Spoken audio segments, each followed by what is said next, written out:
This will be filmed. It will be on CNBC. So just to make you aware of the fact that this will be a live event effectively for CNBC. And please feel free, if you would like to send messages out about this and you'd like to share this, that you have a hashtag WEF, W-E-F 23. So please avail yourself of the opportunity to share any of the comments that are made during this panel, or indeed the very fact that you are here at all. Thank you.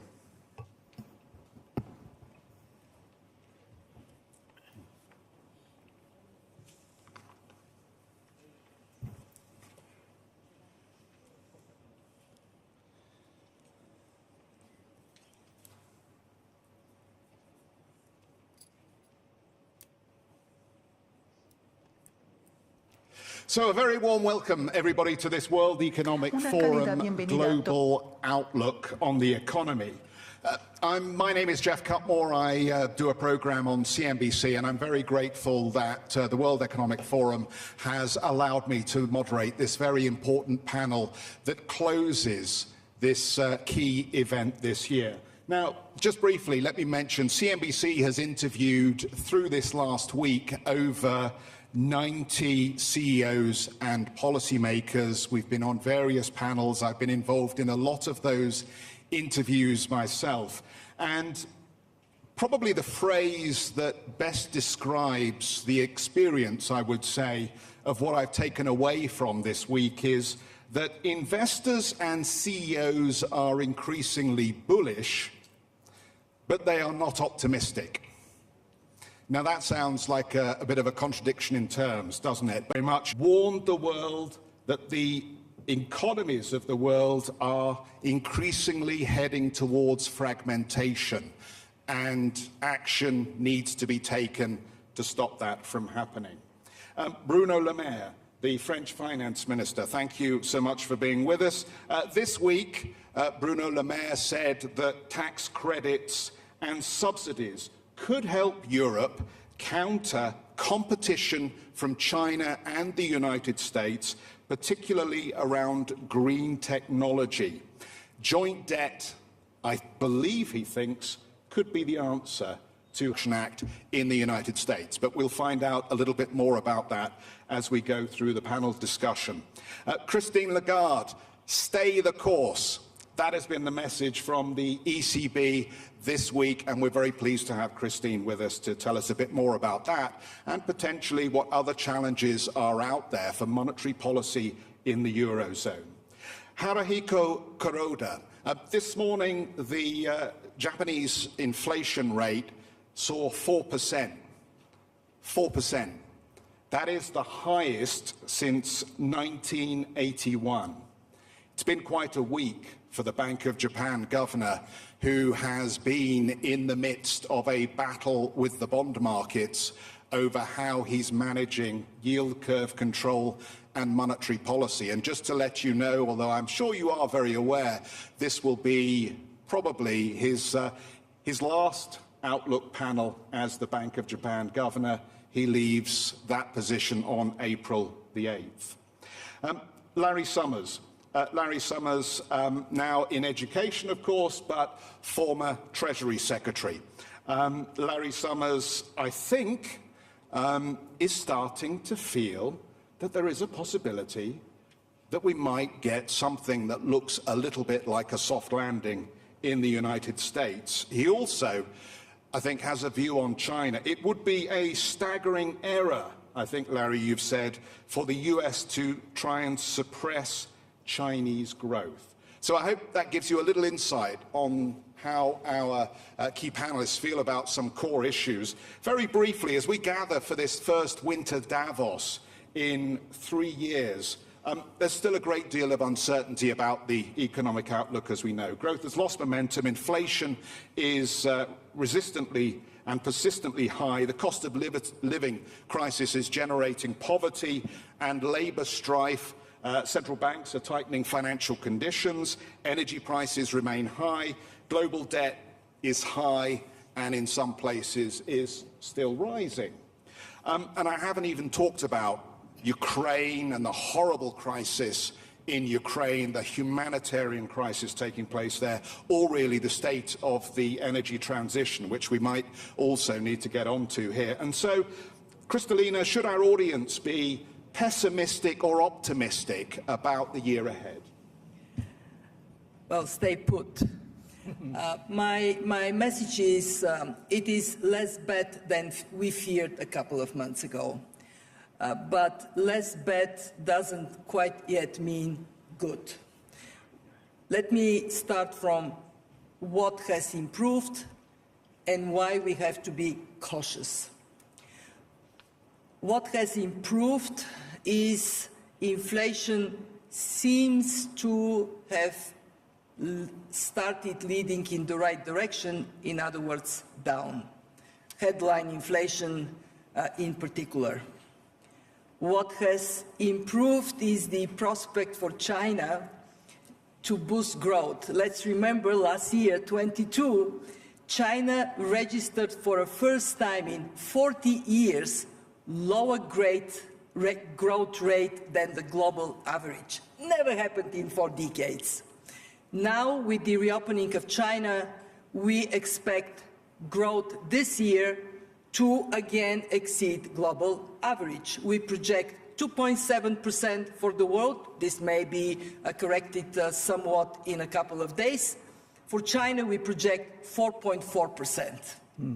And what has changed in the positive is that we have seen demonstrably strength of labor markets translating into consumers spending and keeping the economy up. Why we should be cautious? Well, first, 2.7, if this is the growth we achieve, by far is not fabulous. This is the 3rd lowest growth rate in the last decades after the global financial crisis and COVID. It's not great. Second, we don't know quite yet how inflation would march downwards. What if the good news of China growing faster translates into oil and gas prices jumping up, putting pressure on inflation? And 3, the horrible war in Ukraine is a risk for primarily the people of Ukraine, but it is also a tremendous risk for confidence, especially in Europe. So, conclusion, be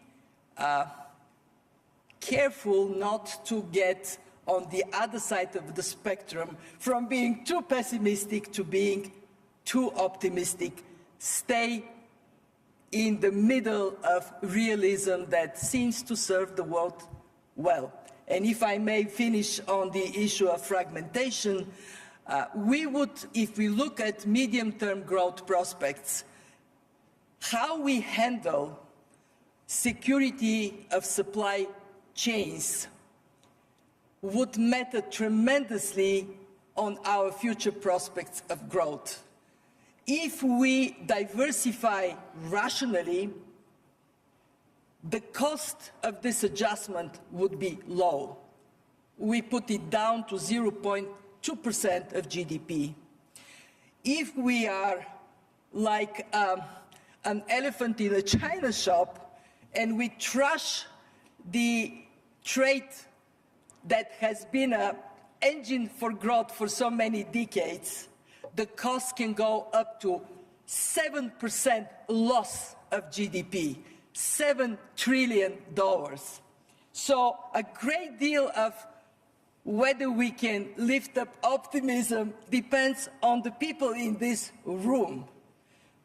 Be pragmatic, collaborate, do the right thing, keep the global economy integrated for the benefit of all of us.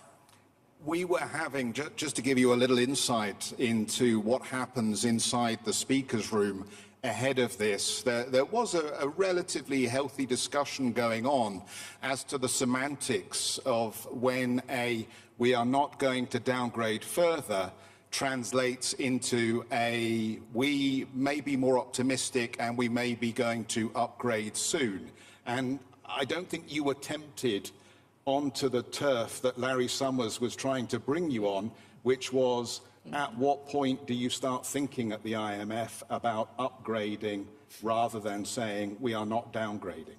Well, we look at the last year, we have downgraded our projections 3 times.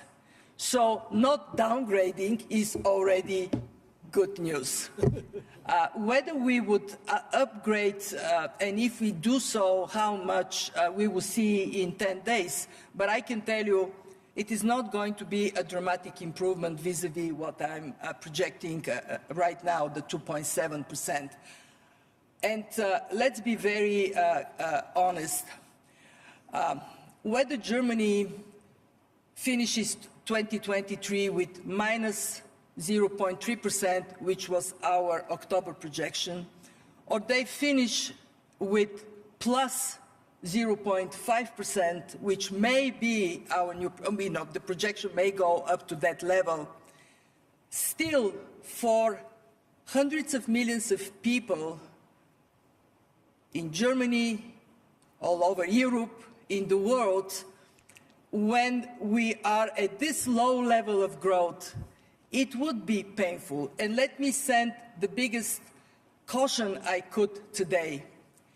Labor markets are holding firm so far, but interest rates are yet to bite. And if they bite more severely, then we can see unemployment going up.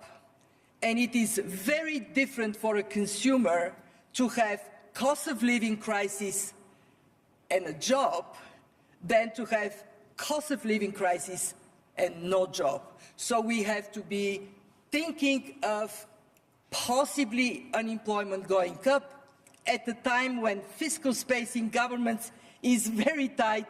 There isn't that much they can do to help people, and yet they would be pressed to do it. Christine, then all the power to you. If fiscal policy works against purpose with monetary policy, then you may have to tighten even further. Larry Summers, I want to talk very quickly about the American economy, given it has been the engine that's picked up as China's been in zero COVID. And we always used to say, America sets the interest rate, China determines the growth rate.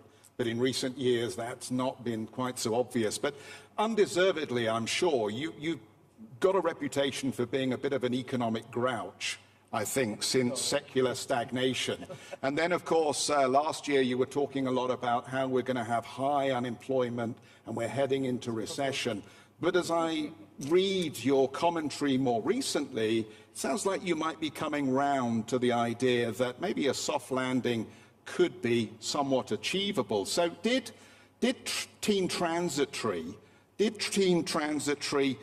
get the causes of inflation right? It just got the timing wrong. What do you think?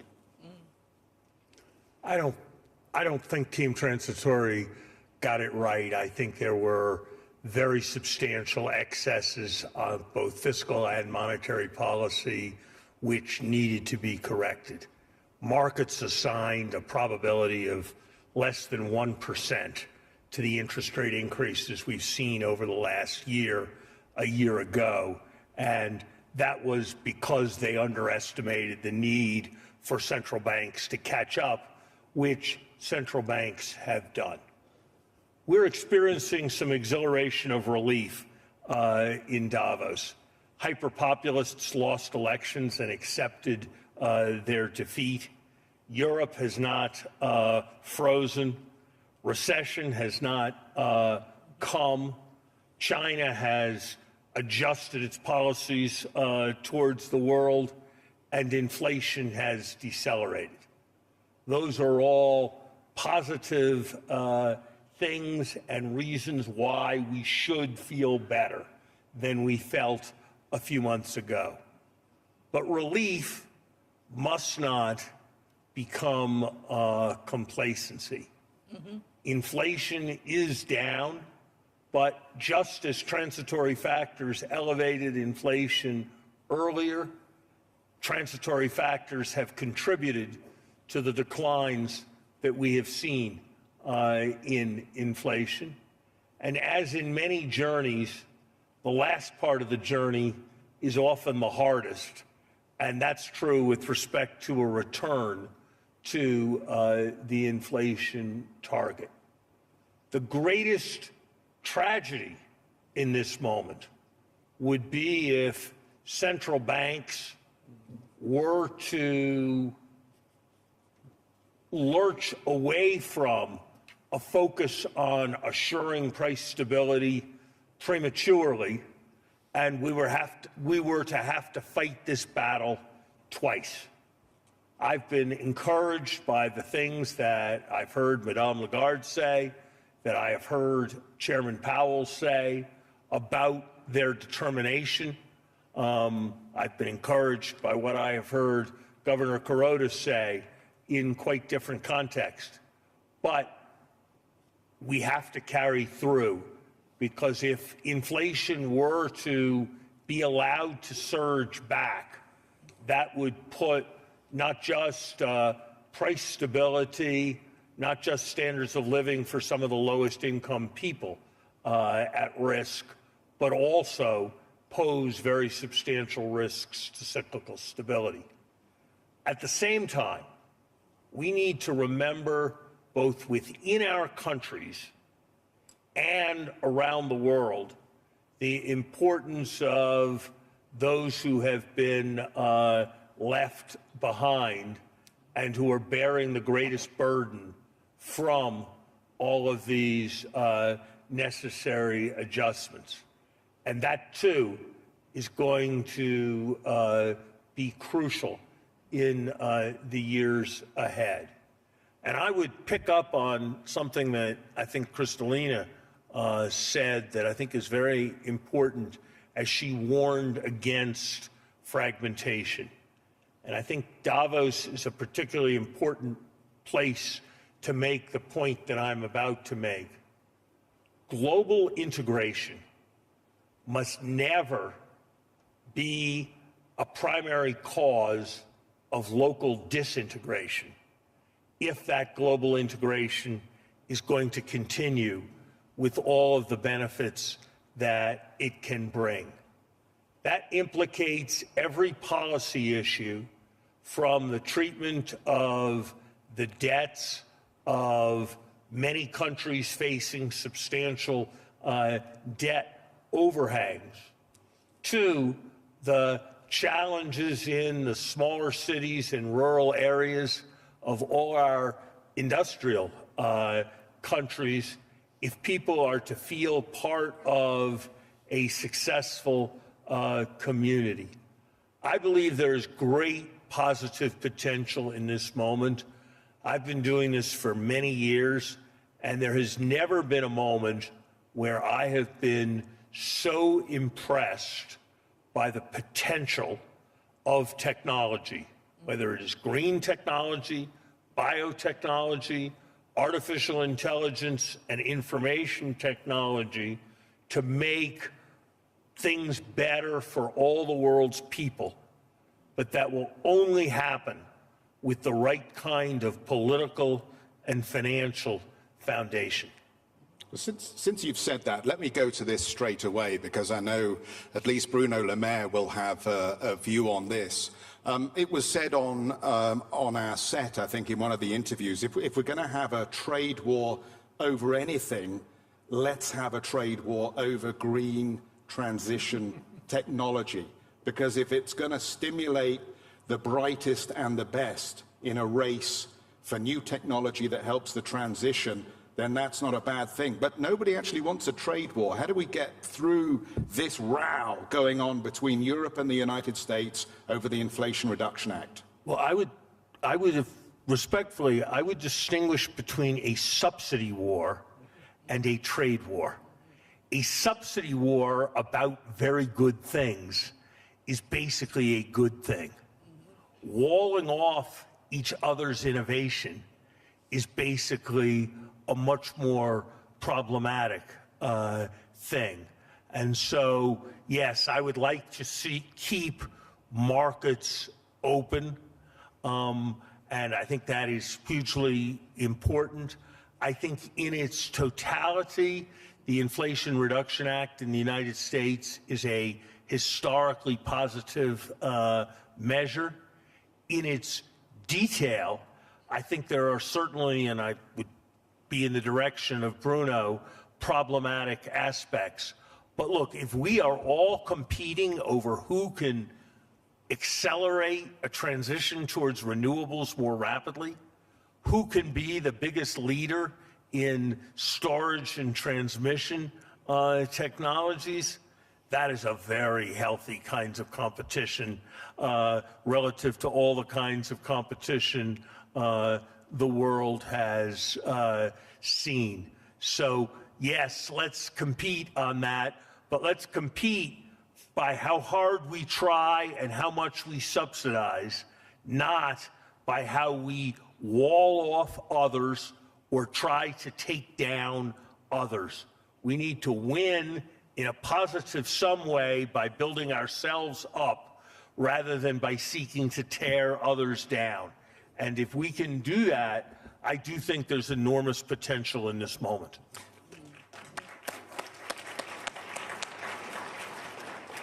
We'll cycle back to this in just a moment, Minister, if you don't mind, because I think perhaps the one huge macro story of last year that we need to also talk about here is the reopening of China.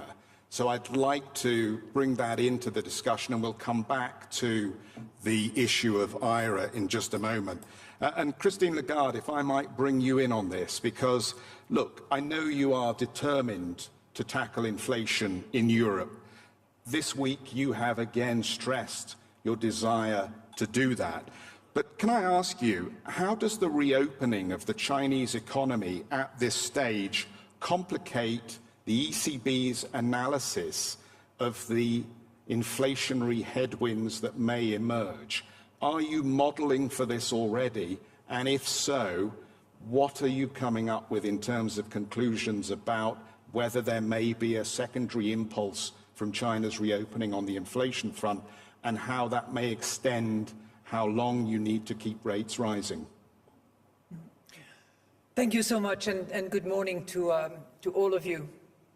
I would like to first of all make a small observations. The situation around the world must be improving a little bit if you hear so many competent, talented economists say, not as bad as feared, or not so bad, maybe not yet good, but improvement.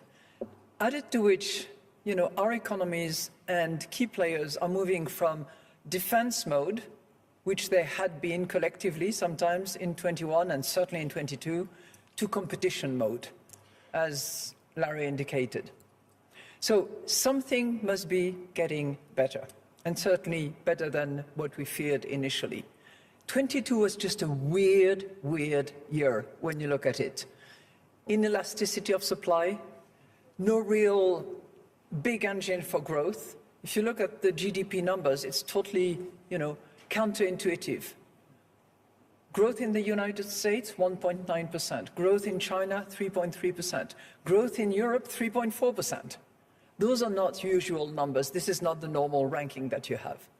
So we are now heading to a year where hopefully the corporates, the consumers, the state, policymakers will continue to have that resilient, determined approach in order to engineer the transitions that must take place, whether it's digital, whether it is green, whether it is inclusive, in order to make sure that the most fragile countries in the world benefit from those innovations, as Larry referred to.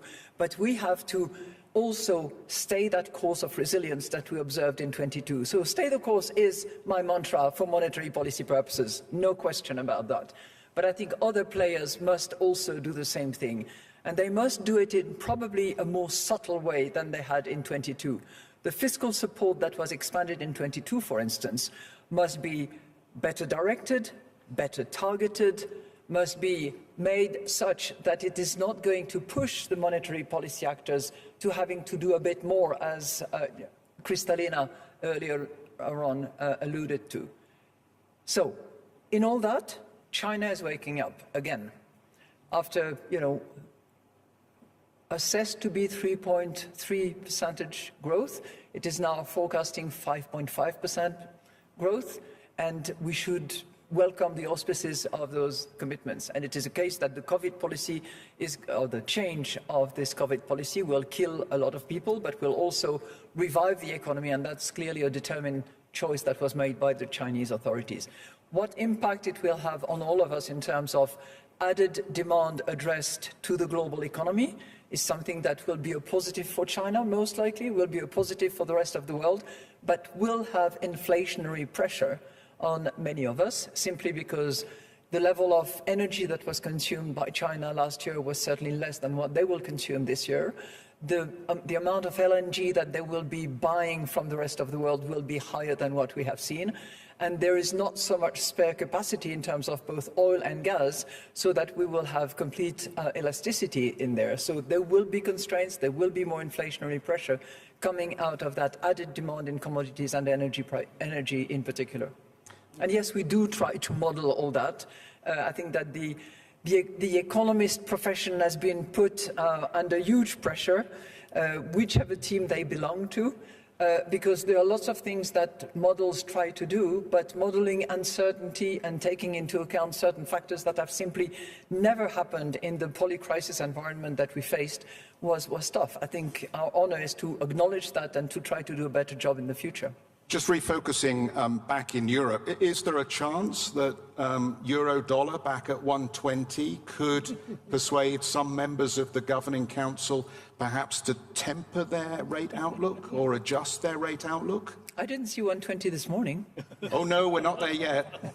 But I mean, the trend, if the trend is really your friend, then maybe we are going to see a stronger euro, which would ease some of the inflationary pressure, perhaps.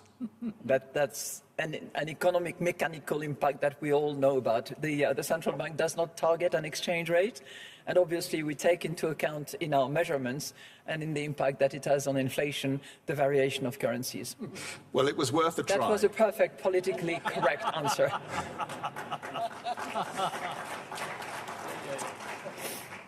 Kuroda-san, let me be very blunt here, as the bond market has been very blunt with you, I think, since December.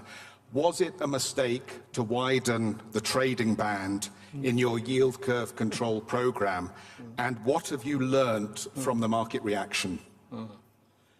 I don't think the decision taken by the board last month was not wrong, perfectly right. And we will continue the current extremely accommodative expansionary monetary policy in order to achieve 2% inflation target in a sustainable and stable manner. But let me point out a few things. First, the Japanese economy is recovering from the pandemic, and probably in fiscal 2022, the Japanese economy has grown by about 2%. And for fiscal 2023, again, the economy is likely to grow close to 2%. Since Japan's potential growth rate is about 1% or less than 1%, 2 consecutive years of 2% or close to 2% growth, well above potential growth rate, mean that the GDP gap is closing, and the labor market has becoming tight, and we expect wages to accelerate to grow, and that would eventually make 2% inflation target met with a sustainable and stable manner. But second point, as you said, the inflation rate in last December reached 4%. highest in the last 40 years, but largely caused by import price hike. And we expect probably from February this year, inflation rates start to decline, and fiscal year 2023 as a whole, inflation rate would be less than 2%. So we decided to maintain the current extremely accommodative monetary policy for the time being. Our hope is that wages start to rise, and that could make 2% inflation target to be met in a stable and sustainable manner. But we have to wait for some time. Third point, as prior speakers argued, certainly digital transformation and green transformation, these two aspects of structural changes would hopefully raise potential growth rate in coming years while achieving necessary socially responsible attitude toward climate change risk. And already the Japanese government indicated that the government would facilitate providing substantial subsidies as well as tax breaks to increase digital investment, including investment in human capital, and also decarbonization investment. Actually, the government estimates that even in Japan alone, such green transformation investment would amount to more than $1 trillion in the next 10 years, which is huge. And that would require, of course,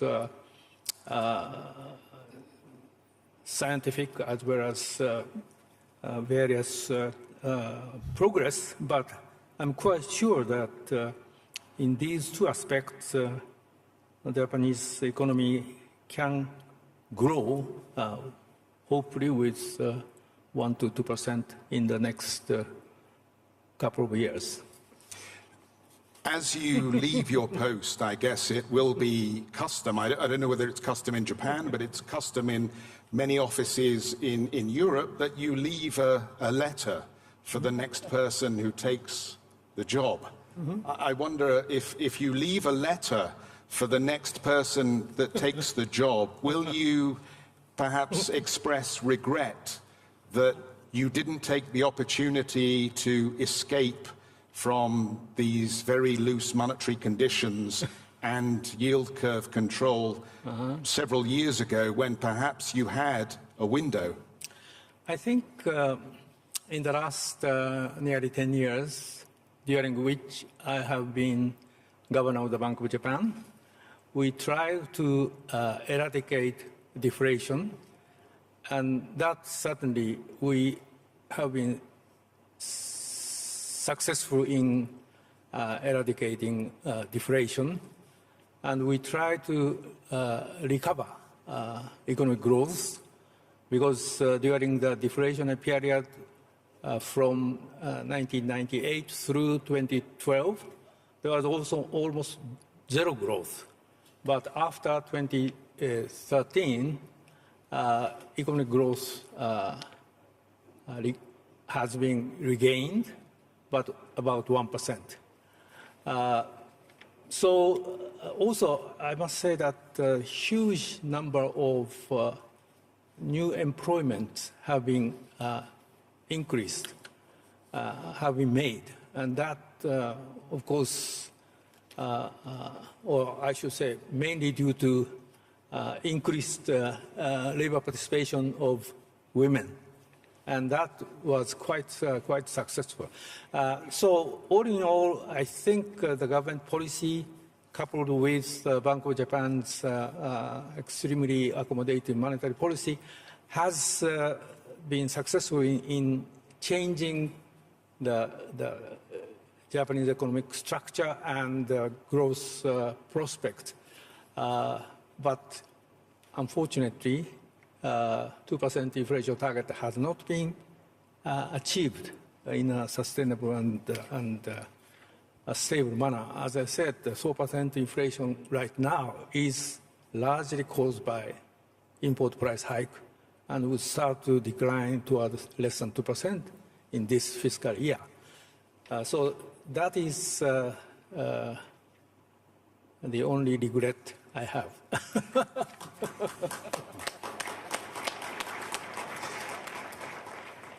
Bruno Le Maire, Ukraine, for very clear reasons, has united Europe like no other issue could or has, I think, in recent years. But on budget rules, on state aid rules, on the right response to the Inflation Reduction Act, not so much. I think we see differences at the moment. Does Europe actually need another EU fund to match the $370 billion that President Biden is going to inject through the Inflation Reduction Act? And if you believe that is one of the tools to respond, how do you get that approved at a European level? I think that, first of all, we should be aware of what has happened over the last 3 years. The last time we met in this wonderful conference room, thanks to our friend Klaus, it was in 2020. And over the last 3 years, we have experienced the COVID, the lockdown, the recession in every developing or developed countries, the rise of inflation, and the war in Ukraine. And yet we are still here. We are back, discussing over the future of the world and over the best solutions for the world. That's the first good news. The second good news is that Europe, over the last 3 years, has become a super political power, like China and like the United States. That's good news for all of us, to have a continent like Europe being able to defend its values, to defend its interest.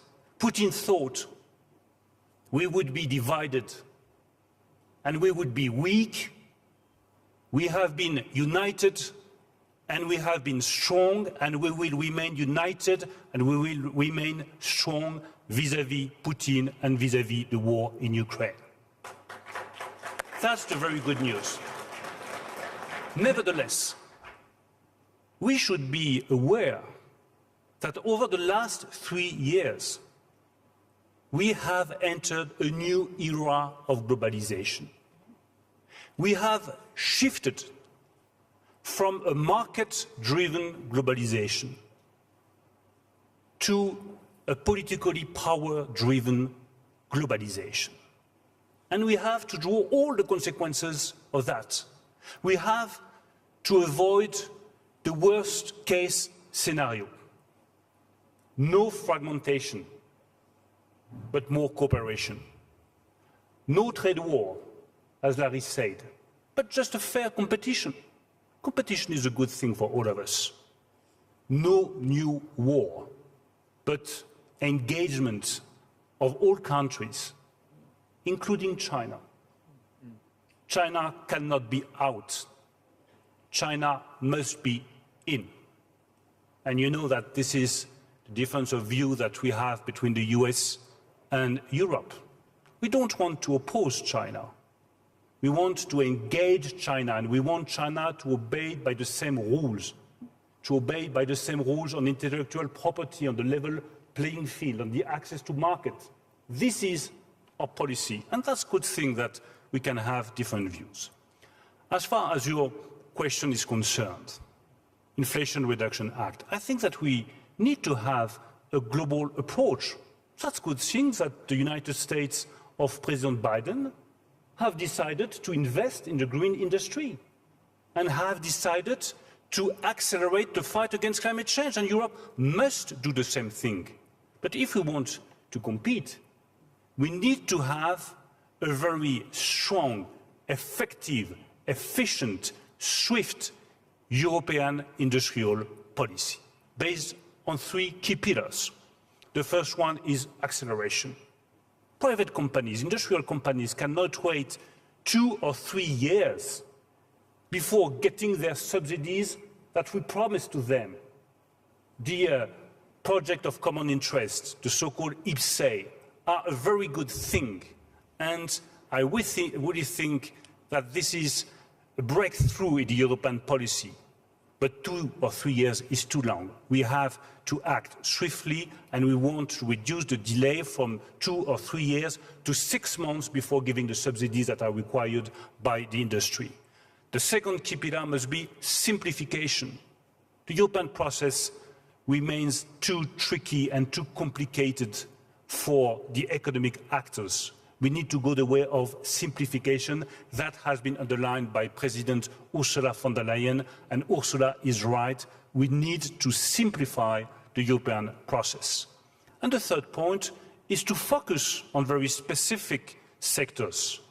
The question is, where do we want to spend our European money? Do we want to buy foreign goods, foreign devices, foreign electric car batteries, or do we want to put the money in investment? With President Macron, we are fully convinced that there is a need to invest more in hydrogen, in semiconductors, in solar panels, in nuclear energy, in renewable energies, with the view of being more independent and with the view of better fighting against climate change while mixing growth and the fight against climate change. The key for that is the decarbonization of the economy. Decarbonization of the economy is the biggest challenge that we have to face, which will help us to reconciliate growth and climate. I think everybody in the room was along for the ride until you started talking about foreign products. And then I think people went, oh, okay, this is a made in Europe, Europe first agenda. So I'm thinking now, do I need to stock up on my French cheeses and buy my American motorcycles? Because when you start talking that kind of language, it sounds a lot like America first.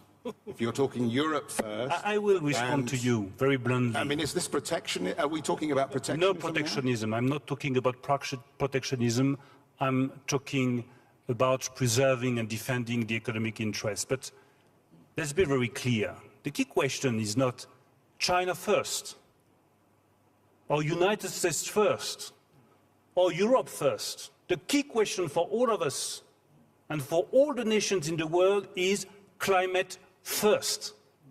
And if we want to have climate first, we need to invest more in the fight against climate change. We need to invest more in the green industry. We need to have our own chips being produced in Europe. And our strategic goal is very clear. We want to come from 9% of the semiconductors produced in Europe to 20%. And this is absolutely compatible with the determination of the US to have more semiconductors and more chips being produced in the US. And that's perfectly compatible with the ambition of China to get also access to semiconductors. There is a place for all of us in the fight against climate change and in the decarbonization of the economies. We have just about 13 minutes left here. Polycrisis is, I think, the word that the forum itself has conjured up to talk about the multiple challenges that we face.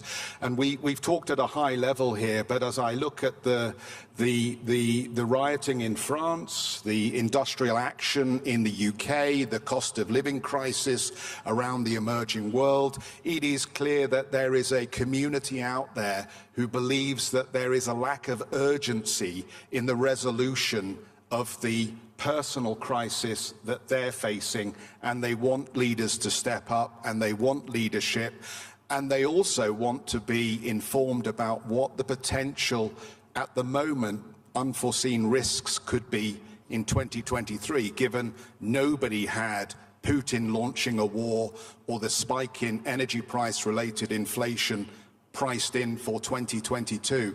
So as we look at 2023, if I could ask each of you perhaps just to give us a little bit of a heads up as to what else we need to be worried about for the year ahead and what else we need to protect ourselves against this year.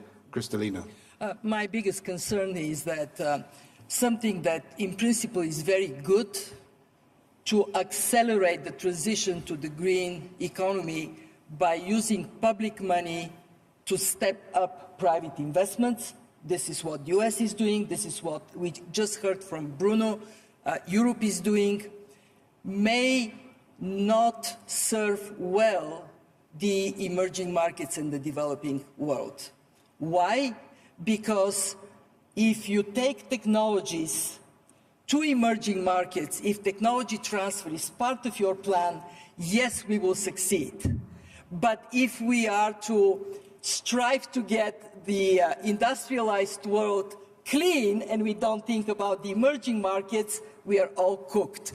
We all studied, many of us studied business, and there is a famous story, two men in the forest chased by a bear. One of them runs, the second one pulls Snickers from his backpack. First one says, "Do you think that with Snickers you would run faster than the bear?" Second one says, "I don't want to run faster than the bear, I want to run faster than you." Our problem is that for the climate crisis, we all need Snickers. And I would challenge Europe to lead the way in using their power to accelerate the green transition in the developing world. Thank you. Snickers for everyone. Larry Summers. Kristalina is 100% correct on the centrality of facilitating the flow of capital from the developed world to the developing world in support of climate transition as the single most important long-term global financial issue facing the planet. It demands much more imagination, much more boldness than, frankly, we have yet seen from the international institutions or from the governments who control them. In terms of near-term risks, I would highlight a resurgence of inflation because of a loss of credibility.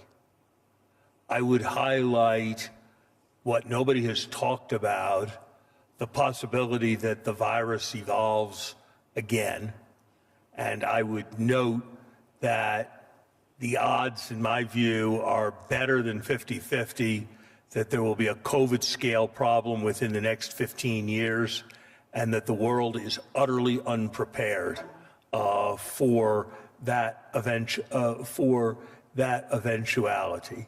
Okay. I would stress that there is a lot of debt in a lot of places, and that if it proves necessary for interest rates to rise more than is currently anticipated, there may well be a need for financial firefighting domestically and globally. And I would finally highlight that economics proposes and that politics disposes. And I would point to the geopolitical risks in Asia and in the Middle East as a potential destabilizing wild card. And while the last several outcomes have been positive, and this is relatively short on elections, I would highlight the danger of hyperpopulism. Thank you very much, Larry Summers. We've only got about, 5 to 7 minutes left, I think, here. So please, I want to get everybody in. Haruhiko, Kuroda? Thank you.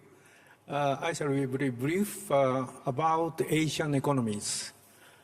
As you know, the Chinese economy is likely to grow by 5% this year, accelerating from 3% growth last year.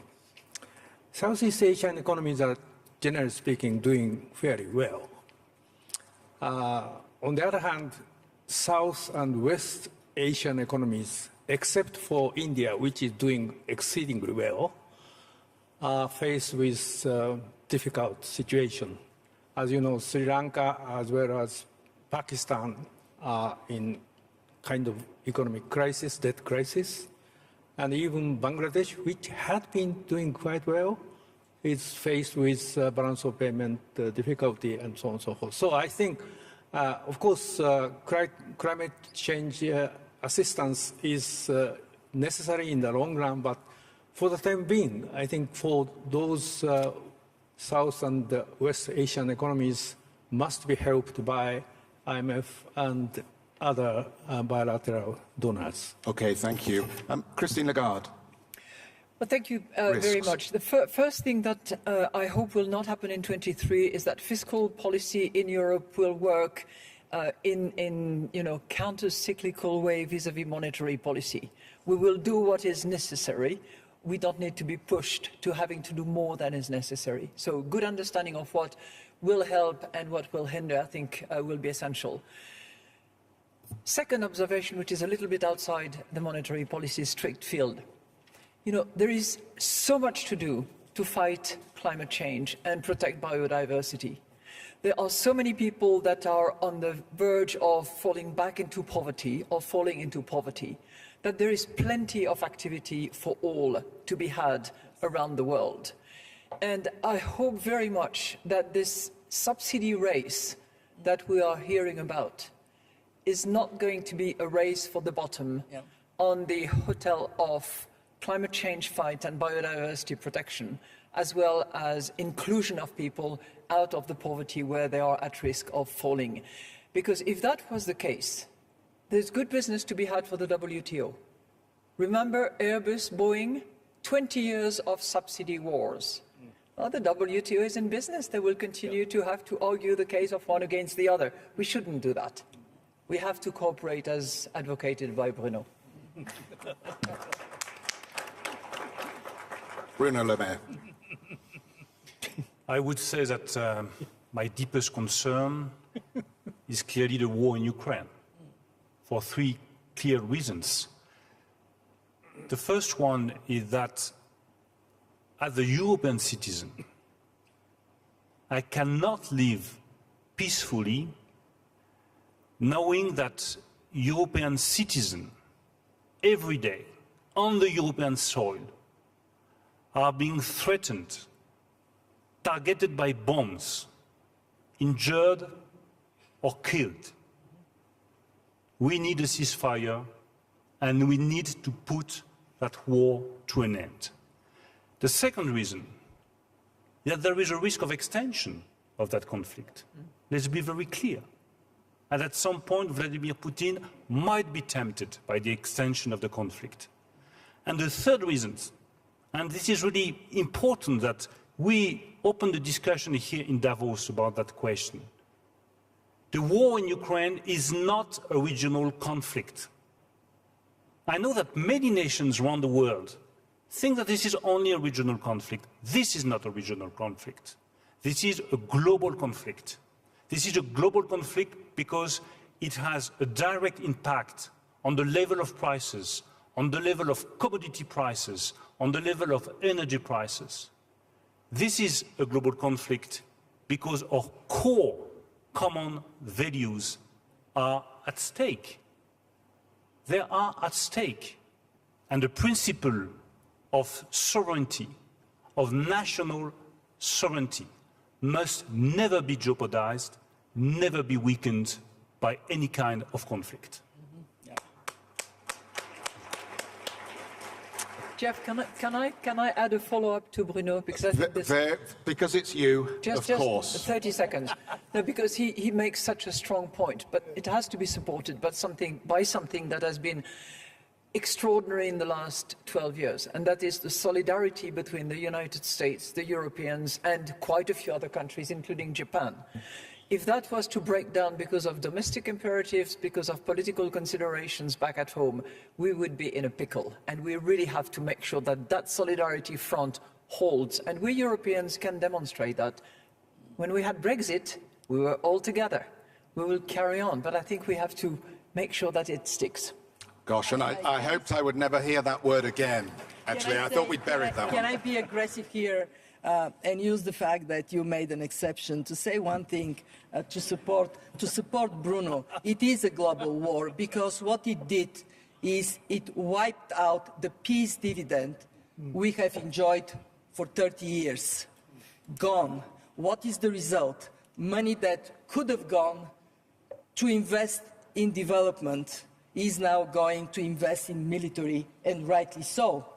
Rightly so, to defend all of us of an aggression. The result, more poor people, more hunger.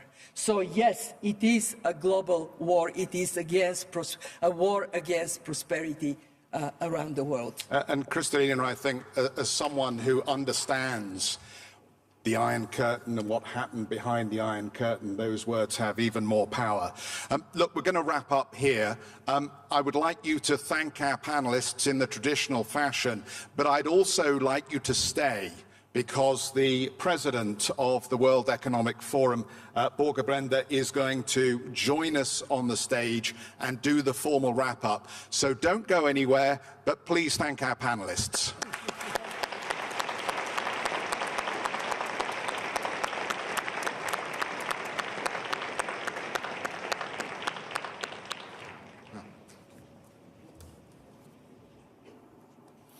Thank you very much, and thank you for this very thoughtful panel. I remember from economics we learned that with 5 economists there would usually be like 7 different opinions in the same room, but I felt they were very aligned and also related to the importance of growth. So dear participants, what an incredible and impactful week this has been.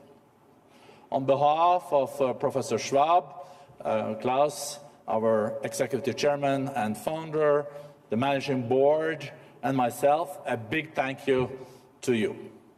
Over the past several days, progress has been made on scaling climate ambition, driving more equitable growth, and unlocking the benefit of frontier technologies.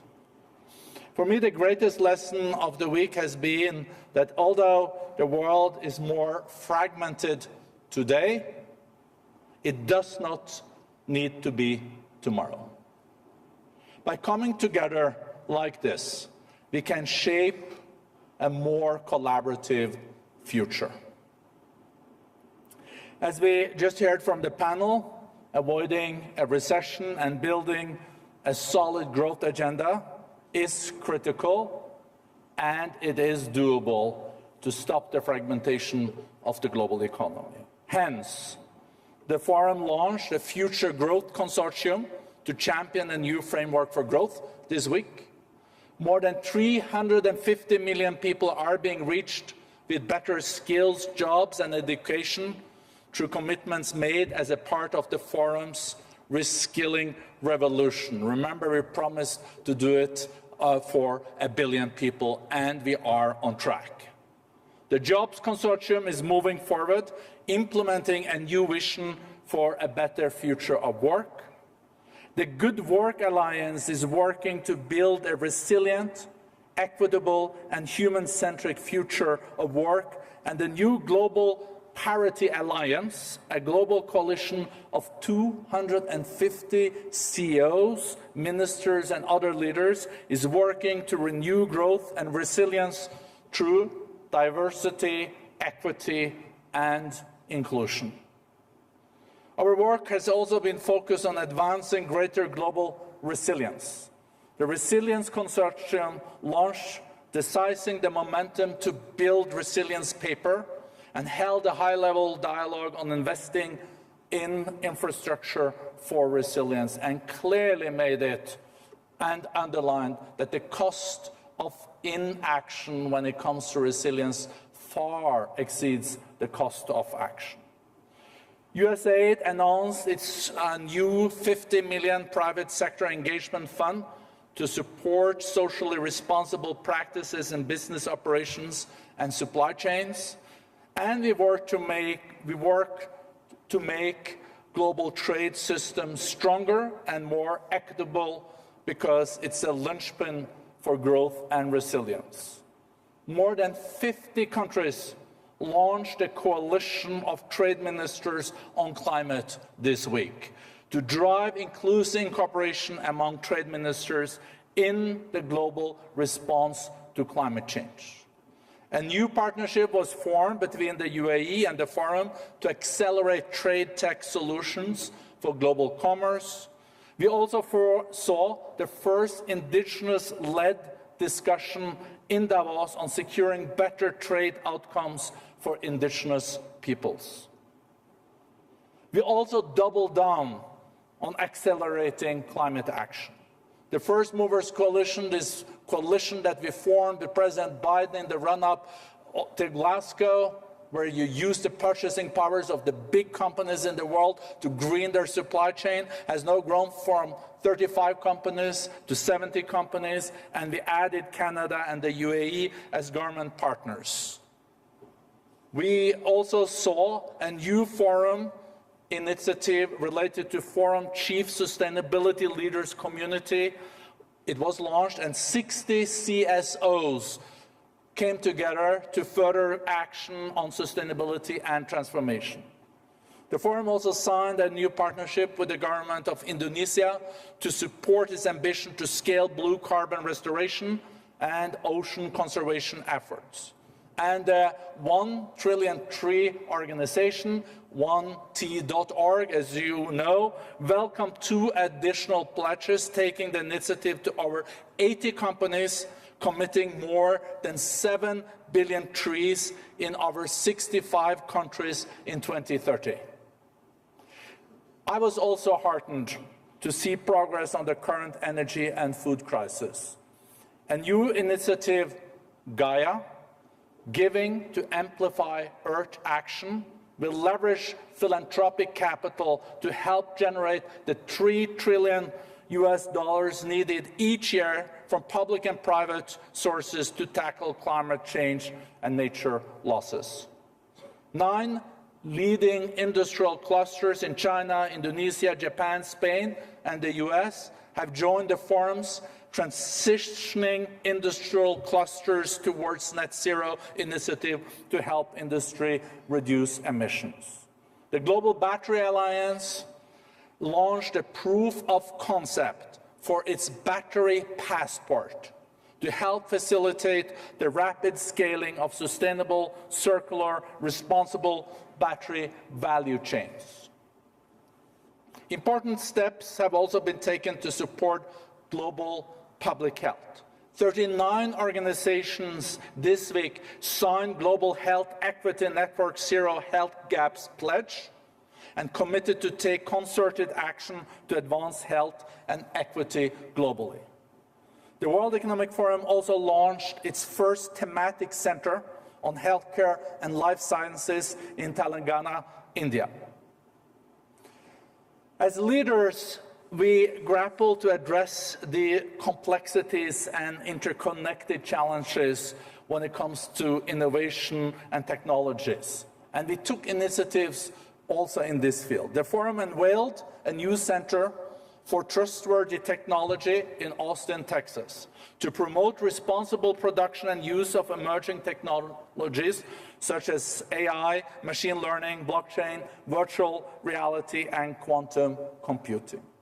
The new Global Cybersecurity Outlook report that was presented provided a roadmap for leaders as they grapple with new cybersecurity threats.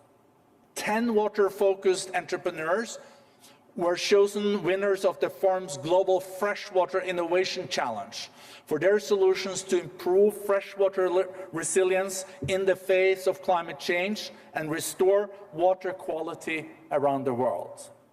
And the Schwab Foundation, from this platform for social entrepreneurs, awarded 16 organizations for their innovative approach and potential for global impact, joining a community of 435 innovators operating in 190 different countries. Congratulations to the chairperson, Hilde Herr Schwab.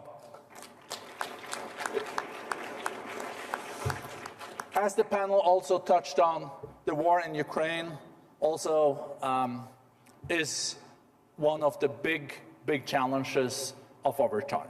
And we also paid attention to the war during this week, and leaders discussed how to scale up the labor market integration of Ukrainian refugees based on new lessons from the forum's Refugee Employment and Employability Initiative. And the forum continues to support the dialogue between private sector leaders and Ukraine's political leadership to support reconstruction efforts. And Kristalina, you were also at the CEOs for Ukraine initiative meeting again. It was 70 CEOs in the room with the First Lady and ministers really looking at how we can support also to avoid a total humanitarian catastrophe unfolding in Ukraine. And we work to unlock progress in different conflicts areas in the world. In the Middle East, we continued our work for reconciliation between Israelis and Palestinians. You know this initiative that we have worked on for many years. And private sector Palestinian and Israeli leaders today came together this morning and endorsed the communique, reinforcing their commitment to supporting the Palestinian economy. And we brought leaders together to strengthen the dialogue in the Western Balkans and to address the political crisis in Myanmar. We also accelerated efforts to strengthen regional collaboration. The forum convened global business leaders for the third meeting of the forum's Friends of the African Continental Free Trade Area and agreed to develop an action plan for strengthening implementation of this agreement. If successfully implemented, it can create 30 to 40 million new jobs in the coming years in Africa. I'm so heartened.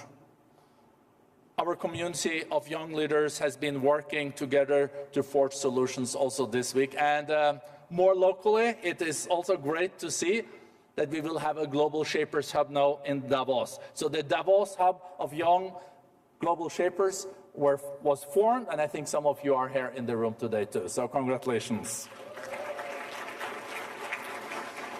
Finally, I know it's been a long list, but we're very proud of it. You also show that this has been a working meeting where we have rolled up our sleeves. Finally, the forum, in partnership with Accenture and Microsoft, unveiled a working prototype of the Global Collaboration Village, a purpose-driven metaverse where organizations can convene to action on the world's most pressing challenges. So, as I said, I'm so proud that we closed this meeting on such a positive note with so much energy. I hope it fuels our actions and ambitions in the year ahead. Because in an uncertain and challenging time, one thing is clear. We can shape a more resilient, sustainable, and equitable future, but the only way to do so is together. Thank you.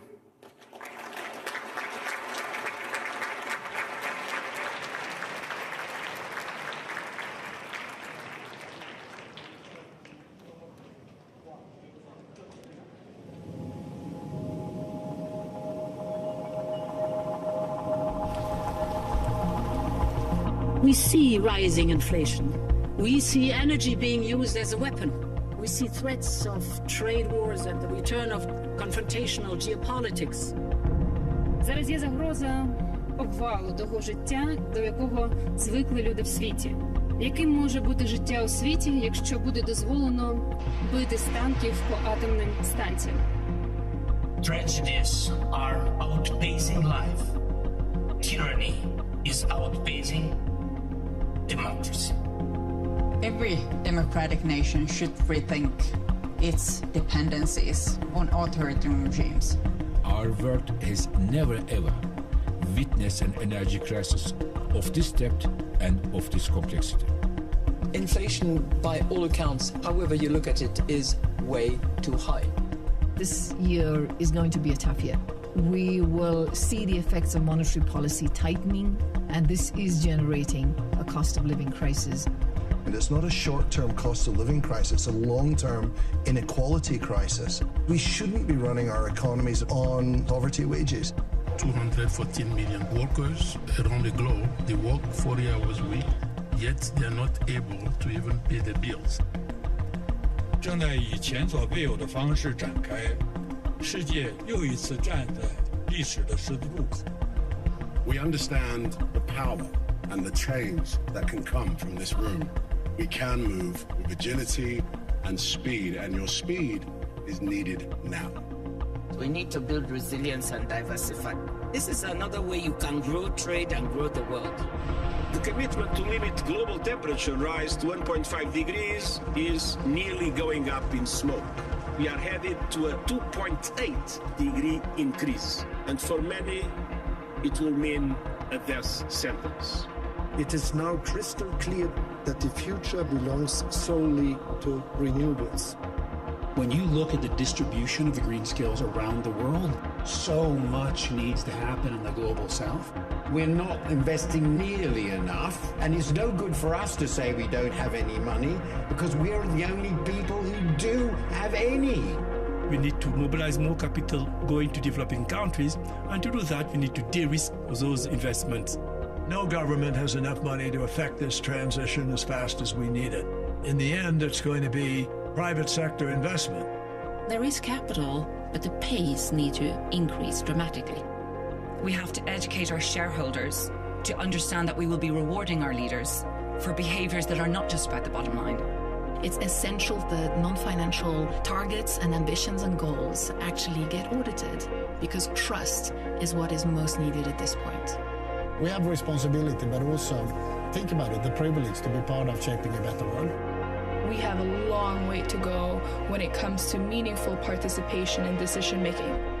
Through collective responsibility, we have the capacity to turn the challenge.